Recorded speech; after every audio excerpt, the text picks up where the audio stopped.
Artificial intelligence has made its way into Photoshop.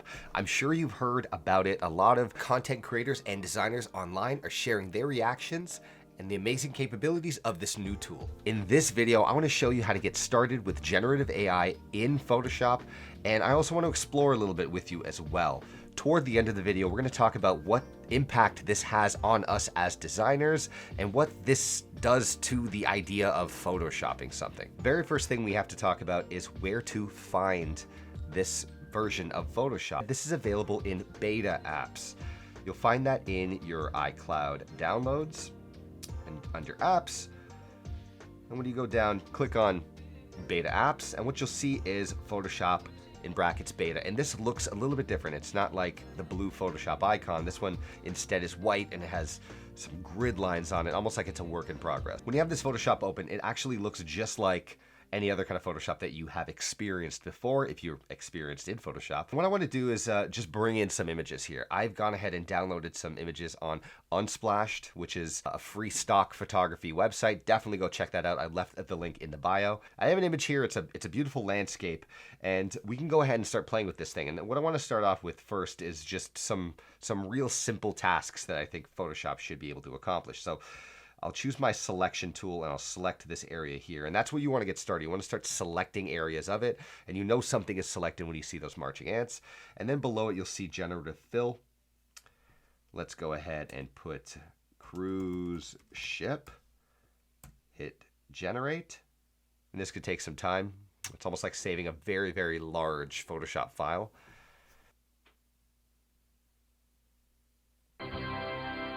That's pretty good, but what do we have down here? That's kind of weird. If you don't like the ship that they gave you, you can go ahead and cycle through it. Looks very solid. That one's pretty good. That one's not bad. And it's got some perspective to it. I think that's pretty good. Now let's go over to the sky here, and let's keep doing our thing here. And let's go to Generative Fill and put clouds. See what it does. It wasn't cloudy before. Let's see if it can make it super cloudy now. It's pretty good. I mean, it's not amazing. It still looks a little bit fake, but it's not bad. I think it's pretty good for what is being asked here. Here's another image that we could play around with. So what we have here is a woman just in a coffee shop, or it seems like she's in a coffee shop, and she's looking over her shoulder, and there's something super funny happening behind her. Let's see what she is looking at here. So what I'm going to do is I'm going to basically hit C. I'm going to widen the crop here. I'm going to make it a lot larger. Not only are we going to be able to see what she's looking at, but maybe we can also see what else she's wearing, or maybe if she has something in her hand. Go here. I'm going to select that part of the image, and I'm going to go to invert my selection. They have a handy toggle right here on this bar here. And if you're going to be just filling out the surrounding area, you don't have to put any text there. You can actually just go generate, and it will just guess what that surrounding is that's missing. So let's see what we're going to get here and what she's looking at. Whoa. This did a great job. Wow. You can see there's still nothing there. Maybe she's just smiling for the camera, but you can see a lot of cool things that they've done here. Her hands look like she turns into a bit of some kind of mutant, but all the hands are very strange, but it's done a great job informing the rest of it. They even put her in some shorts. I can't remember whether we could see her pants before.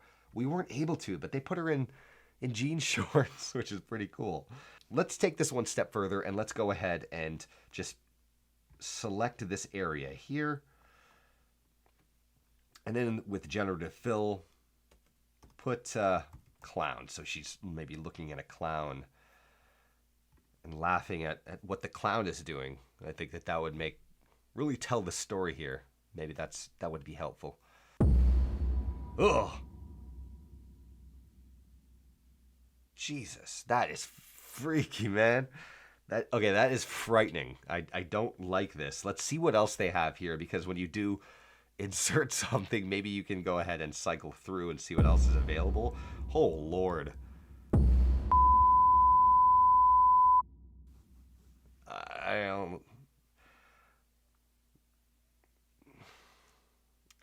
I don't know. But it did a great job filling in the rest of the image. Now that's great if you do have high quality images to work with, but what if you don't have access to that and you have to use something from the internet? I've gone ahead and grabbed an image from online. This is from one of my favorite shows, and you can see that it's not the best quality here. If you get a little bit tighter, you can see it's very pixelated. What I'd like to know is it able to adapt and create visuals and inform what it could look like in an image like this? So let's go ahead and grab our marquee tool again. Let's try another selection tool. Let's use just a rectangle box here. I'm going to select this area here. I'm going to put bags of trash. I don't know. Generate. That's pretty cool. It's got a little trash can there as well. That's not bad. What's the next one look like? That one's an open bag. That one's pretty good too. That's dope. Okay. Let's select this area here and then generative fill. We'll insert sleeping dog.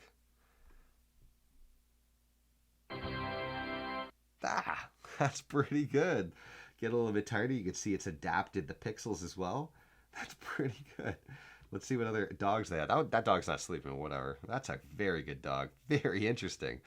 Let's select this remove guy. That's pretty good. It does well. It does well there. So obviously what Photoshop has going on right now in their beta version is fantastic, and it will, I think, be a very, very powerful tool moving forward in the creative design world. But the question is, will AI steal your job?